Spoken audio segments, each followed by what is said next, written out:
정도 사안을 갖고 공영방송 MBC의 부독 사무실을 압수수색하는 것은 명백한 과잉 수사라고 생각합니다. 그건 MBC 주장이시고요.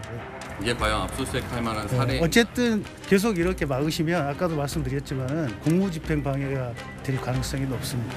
명백한 MBC에 대한 탄압의 의도가 공정 집행에 깔려 있다고 생각을 합니다.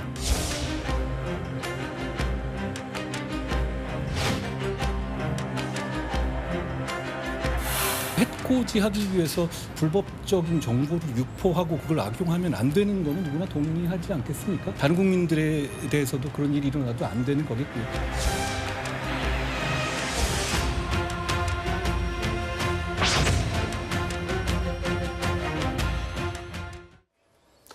자, 어제 저희 뉴스앤 라이브 시간에도 약간 속보성으로 전해드린 뉴스인데 경찰이 어제 한동훈 법무부 장관의 개인정보가 유출된 것과 관련해서 그 과정에 MBC 임모 기자가 연루된 것 아니냐. 그래서 경찰이 어제 MBC 기자를 상대로 압수수색을 벌였습니다.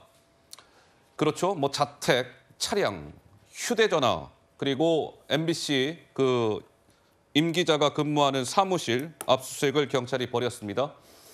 국회 사무처에 대한 압수수색도 있었어요.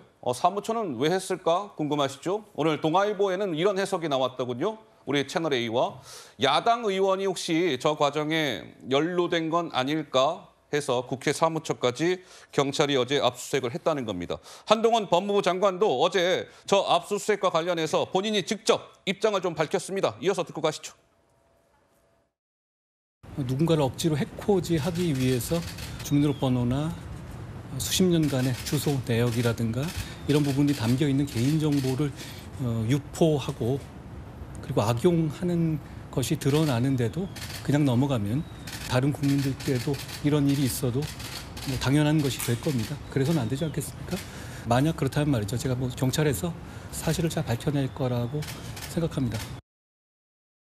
어떻습니까? 장현주 변호사님, 어제 MBC 기자회에 대한 경찰의 압수수색, 개인정보 유출과 관련된 것입니다. 좀 어떻게 보시는지요? 예. 당연히 뭐 불법 행위가 있었다라고 한다면 범죄 행위를 표착하고 수사기관에서 수사를 할 수는 있다고 생각이 듭니다. 그러나 일단 MBC 특히 노조 측의 입장은 조금 다른 것 같은데요. 기자 개인의 어떤 개인정보 유출 혐의를 가지고 MBC 보도국 사무실까지 압수수색을 시도하는 것 자체는 너무 과잉 수사가 아니냐라는 지적은 전 좀 피하기 어려워 보입니다. 일단 기자라는 업무 특성상 개인 노트북을 가지고 일을 하는 경우도 굉장히 많은 측면들이 있고요. 네. 그렇다고 한다면 지금 해당 혐의를 받고 있는 그 기자의 휴대폰도 압수수색을 했고 그리고 자택과 그리고 이미 차량까지도 압수수색이 된 마당에 과연 MBC 보도국 사무실까지 찾아와서 압수수색을 하는 저런 모습을 보여주는 것이 네? 과연 언론의 자유의 측면에서 맞는 방향이냐라는 것에 대해서는 좀 의문이 생깁니다. 물론 수사 과정 속에서 그 MBC 기자가 어떤 혐의가 있고 그런 부분들의 사실관계는 밝혀지겠지만 일단 당장 그 기자가 작년에 윤석열 대통령의 뭐 바이든 날리면 예? 발언을 보도했던 기자로 알려져 있거든요. 그런 기자이기 때문에 혹시라도 보복 수사 또는 과잉 수사가 있는 것이 아니냐라는 비판이 바로 나올 수밖에 없는 지점이 있다는 것도 명심해야겠습니다. 네.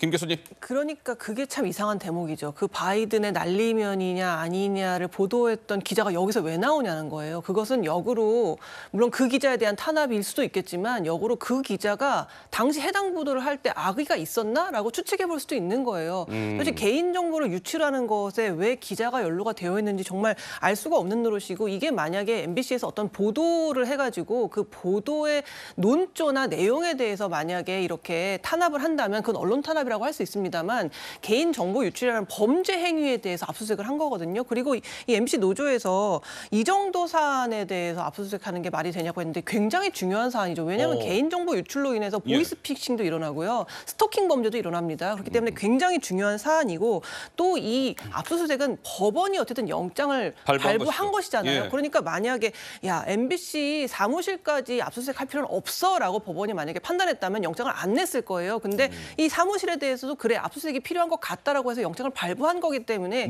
이거를 그럼 법원이 MBC를 탄압하고 있다는 것인지 이제 그렇게 생각이 들고 또 이 자료 자체가 그 부동산 매매 계약서라든가 주민등록 등초본의 예. 원본을 사진을 찍어서 유포된 거거든요. 근데 어허. 거기 보면은 국회 인사청문회 자료라고 적혀 있어요, 용도가. 그렇다는 거는 이 자료의 시작점이 국회라는 거거든요. 예, 그렇다면 예. 여기에 민주당 의원이 혹시 연루되어 있을지 않을까라는 거는 충분히 개연성 있는 의심이라고 저는 생각이 듭니다. 그래서 지금 그래픽에 나와 있는 것처럼 어제 국회 사무처를 경찰이 압수수색한 게 혹시 저 과정에 야당 의원들도 연루돼 있는 건 아닐까 해서 이제 압수수색을 했다는 것인데요. 조 의원님 한 말씀 듣고 갈까요?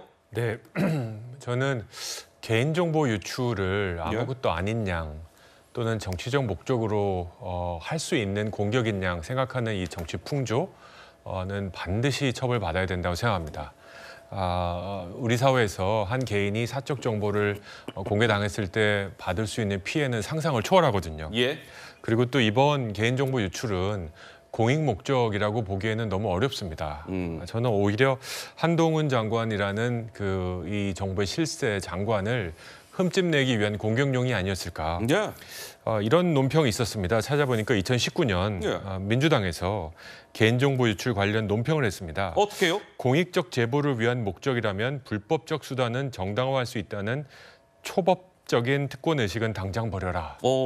예, 예. 근데 이런 거를 한번 되돌려서 생각해 보시면 공익적 목적을 위해서라면 개인정보를 유출할 수 있다는 그런 생각, 목적을 위해서는 수단 방법 가리지 않아도 된다는 생각을 이제 좀 버려라라고 하셨는데요. 예?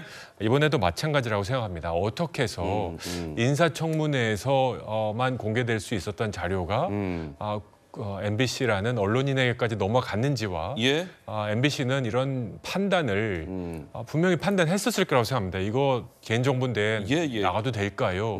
이 의사결정 과정을 어떻게 했는지 알 필요가 있다고 생각하는데요. 네. 여기서 꼭 한마디 굳이 덧붙이자면 이게 사적 개인의 개인정보 유출을 한 MBC에 대한 압수수색을 했다면 저는 무조건 박수 칠 거라고 생각합니다. 허허. 하지만 이게 한동훈 장관 개인정보 유출에 대한 거기 때문에 예. 마치 뭐라 그럴까요? 까마귀 날자 배 떨어진다 그럴까요? 예, 예. 그렇지 않아도 검찰공화국이다.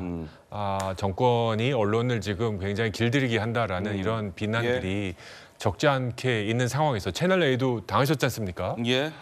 그래서 언론에 대한 압수수색은 저는 굉장히 조심할 필요는 있다. 예. 언론의 자유란 것이 과하냐, 부족하냐라고 할 때 저는 51% 자유를 보장해 주는 것이 맞다라는 입장이기 때문에 예. 검찰도 경찰도 압수수색을 신청할 때는 조심할 필요는 있다고 생각합니다.